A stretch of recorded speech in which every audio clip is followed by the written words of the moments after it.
The man accused of killing 4 University of Idaho students in a home near campus in November was back in a Latah County courtroom this morning. 28-year-old Brian Kohberger was arraigned on 5 charges, 1 count of burglary and 4 first-degree murder charges in the deaths of Xana Kernodle, Ethan Chapin, Madison Mogen, and Kaylee Gonsalves. When asked if he wanted to enter a plea, Kohberger chose to stay silent. Our Morgan Romero was in the court for that short hearing this morning. She is live now outside the Latah County Courthouse. Morgan, what does that mean that he stood silent?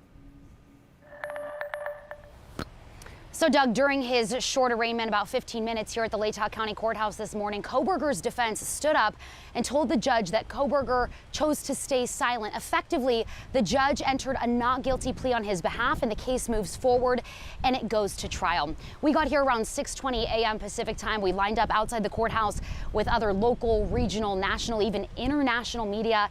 Some of the victims' family members were also here. They wanted to sit in on the arraignment and see the man suspected of killing their loved ones for the first time since January.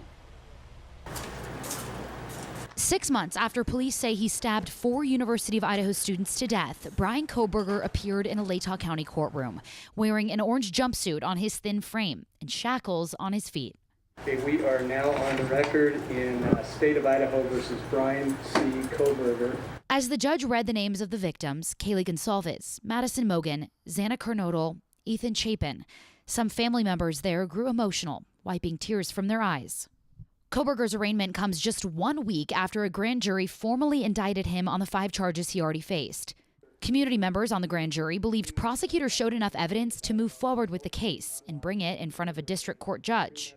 Judge John Judge read Kohberger his rights and explained the first-degree murder charges he faces carry a penalty of life in prison or death. The judge then asked if Kohberger was ready to plead. Do you understand the charge in count 5, murder in the first degree? Do you understand the maximum penalty? Yes. And Ms. Taylor, is Mr. Kohberger prepared to plead to these charges? Your Honor, we will be standing silent. And because Mr. Kohberger is standing silent, I'm going to enter not guilty pleas on each charge. Former Ada County Chief Deputy Prosecutor Gene Fisher told me standing silent doesn't hurt the defendant. Quote, if anything, standing silent could help the defense if they intended to file a motion of Kohberger's competency. They wouldn't want him assisting the court by answering legal questions and then turn around and file a motion saying he's not presently competent to stand trial. The state has 60 days now to decide whether they plan to seek the death penalty. The judge set Kohberger's trial for October 2nd, giving both sides 5 months to prepare their cases. We are adjourned. Thank you. It's expected to last 6 weeks. That timeline could always change between now and then. 2 other hearings happened after the arraignment, one regarding the media and Gonsalves' family's fight against the gag order in this case. There's a lot of potential irreparable harm from media that is affecting a fair trial. The 3rd hearing Monday morning, setting a date for arguments over evidence. Kaylee's family shared a statement with me saying it's important we keep the victims' memories alive. They're grateful for the grand jury indictment, but are disappointed the judicial process hasn't been more efficient in changing the gag order. This weekend, Madison's dad shared with NBC how special his daughter was. I want people to remember Maddie as just being a loving, caring, just beautiful person who everybody just misses so much, and we're just all so proud of. And this has been the most difficult thing that any of us will ever go through, and it's just important to stay close to your loved ones and your family in times like this, I would say. I mean, a lot of us are going to counseling. I've gone to counseling, and it's helped a lot, just being able to talk about things and remember her in the best way that we can and keep her memory alive. Yeah, the victims' family and friends saying they want the victims in this case to be remembered and less of the attention being focused on the defendant.